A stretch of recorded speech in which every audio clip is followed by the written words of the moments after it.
Well, up next, we have a special interview this evening. At Queer News Tonight, we would like to welcome Dr. Stephen Davidson. All right. Dr. Davidson is a clinical sexologist and author from Fort Lauderdale, Wilton Manors.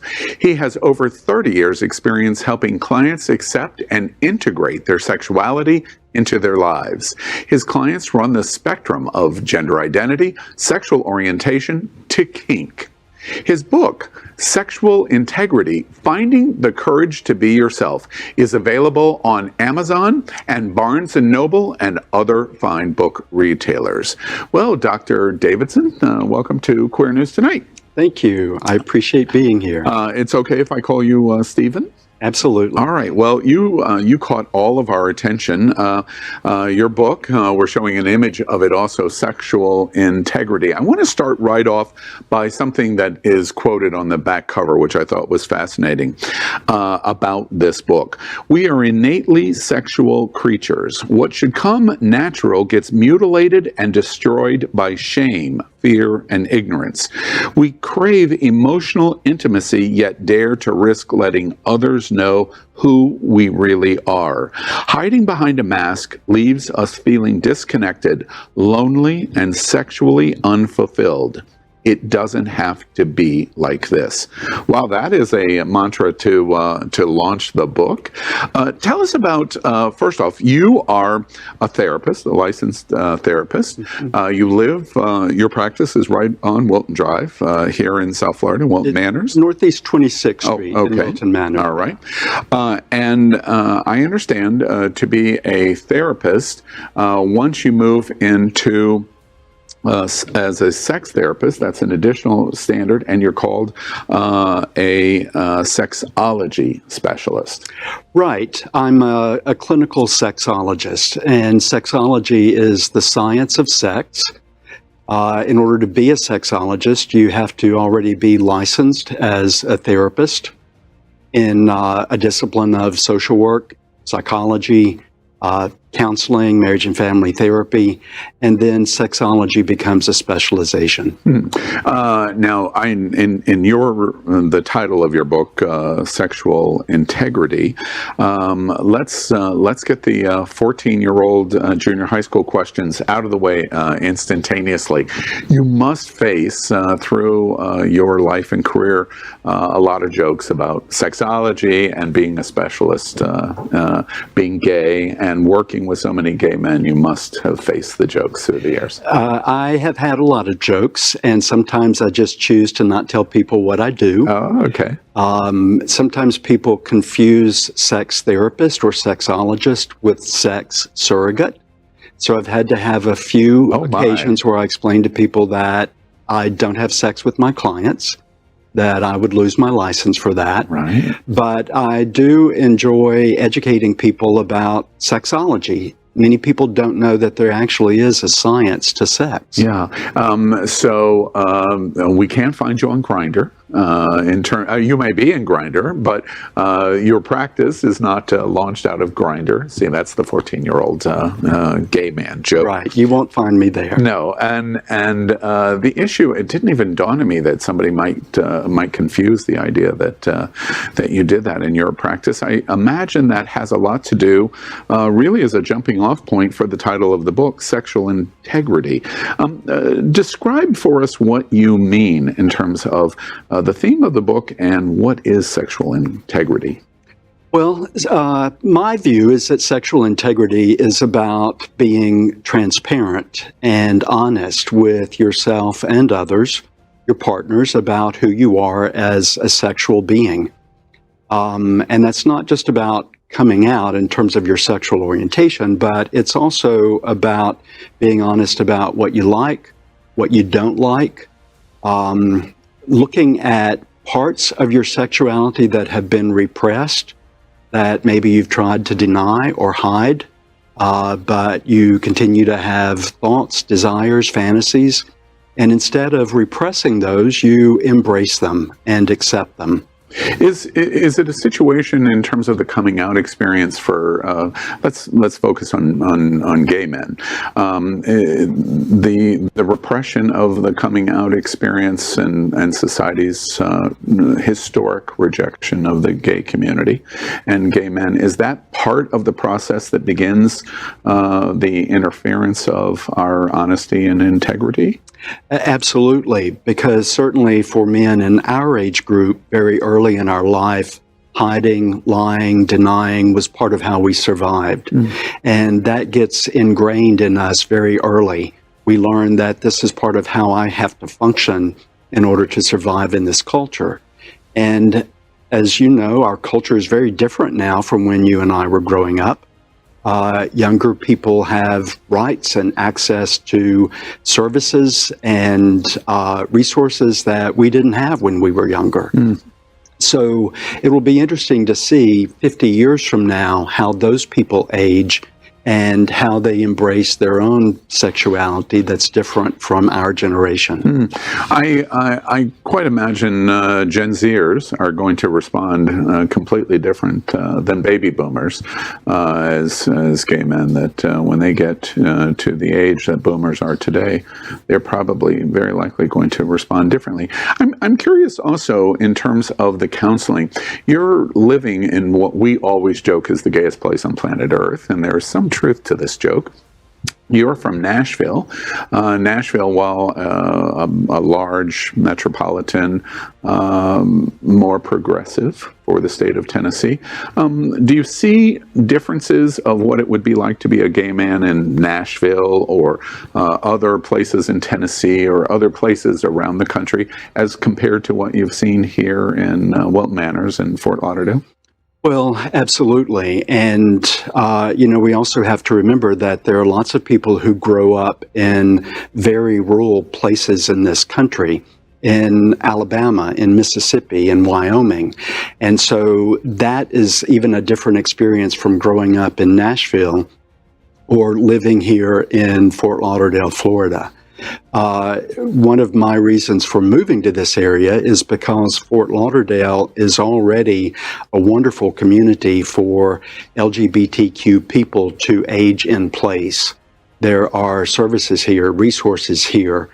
Fort Lauderdale has already figured it out in a way that most of the rest of the country has not figured out how to provide good aging services to LGBTQ seniors. I'm curious, with you being here in Fort Lauderdale in Broward County, you have a subtitle on your book called "The Sexual Integrity Coach." Explain that to me.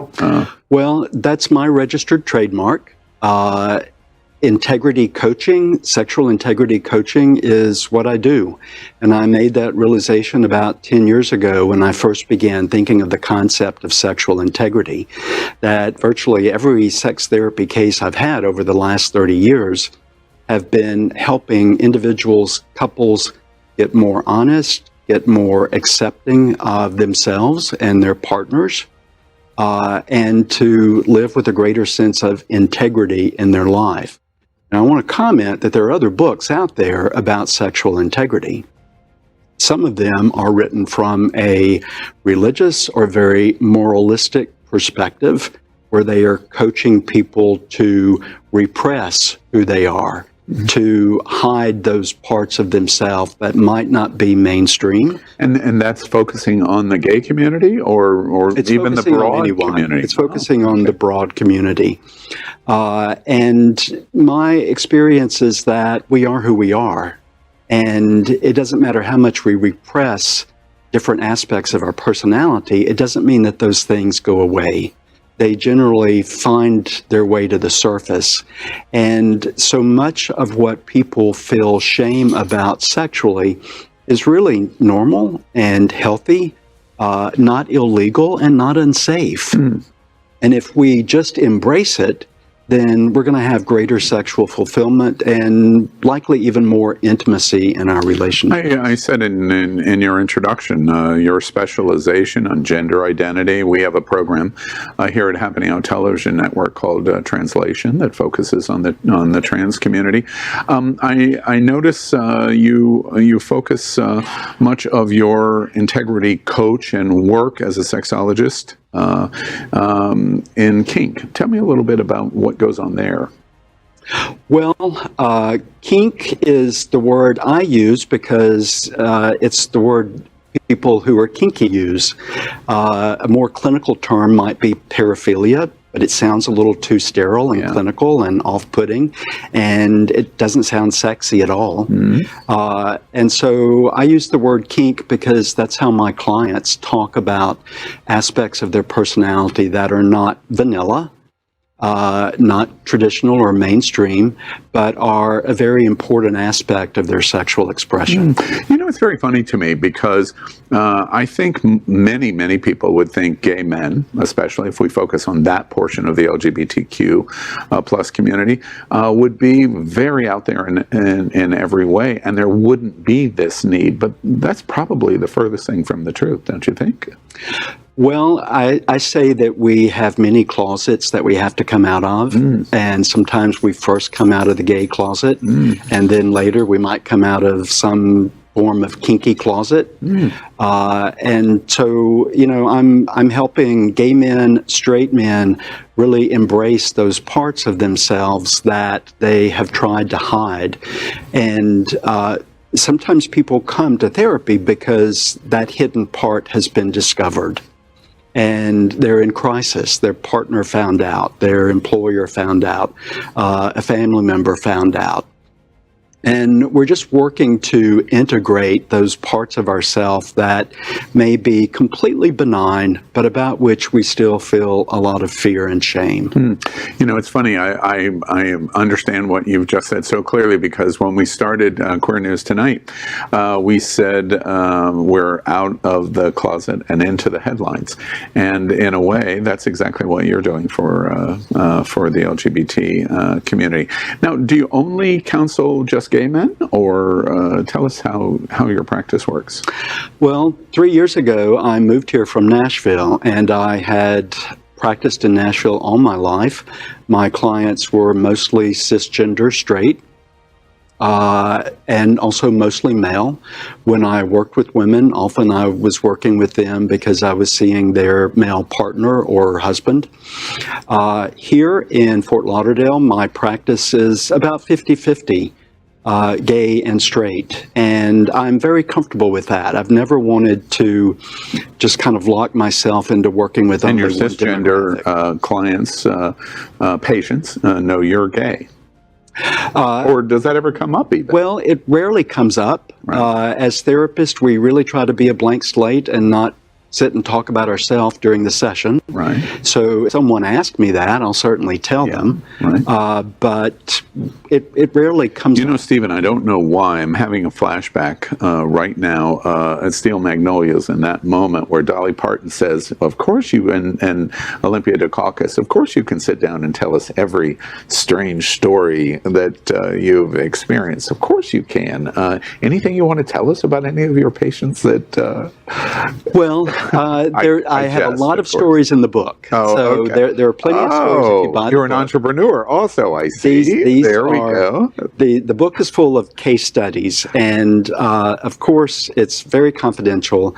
I don't disclose any personal information that would identify the client. And one of the other things that I say is that some of these stories are really a compilation of many different clients that I've worked with around the same subject.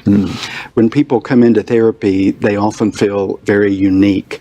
But, you know, if you've been practicing for a long time, you've worked with a lot of people who have been in similar situations or experiences. I would think that that would be reassuring to your patients to learn this is completely common. Yes, and that's another thing I wanted to communicate in the book, is that you are a lot more normal than you think you are. Yeah.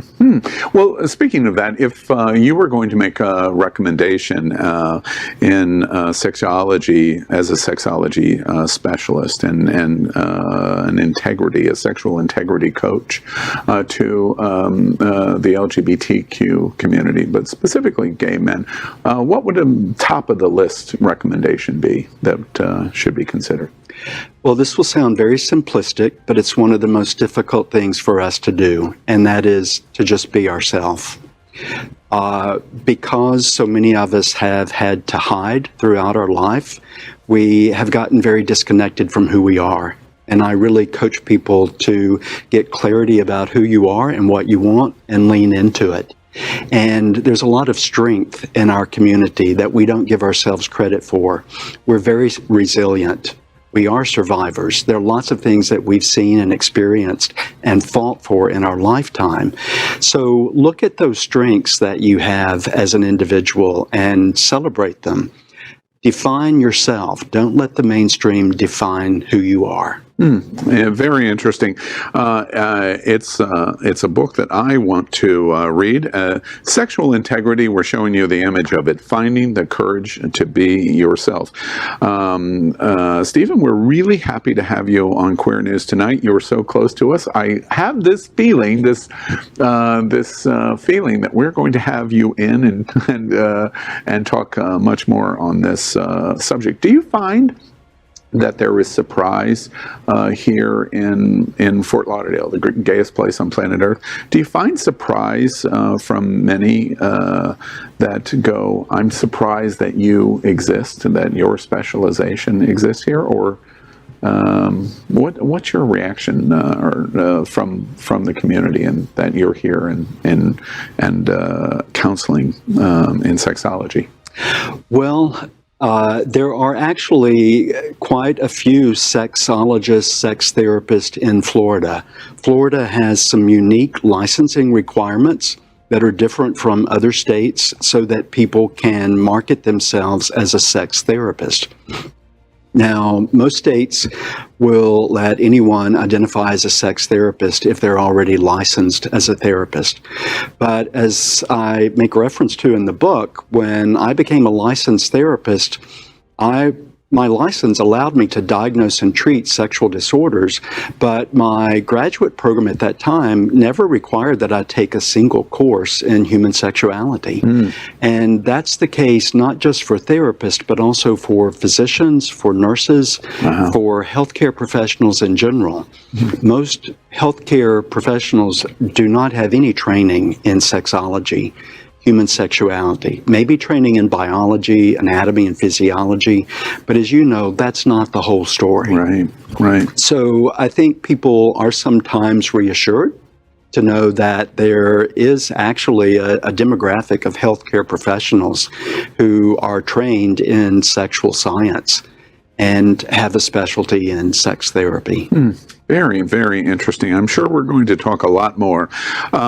So the book is called Sexual Integrity, Finding the Courage to Be Yourself. Right here in our own backyard, transplant from Nashville, Tennessee, Dr. Stephen Davidson, sexology specialist and the sexual integrity coach.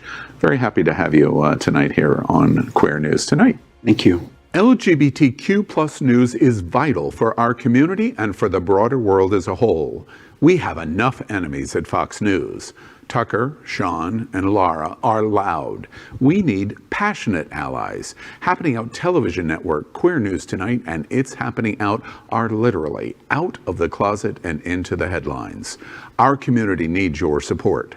Like this broadcast and subscribe now to ensure the growth of the entire LGBTQ plus community.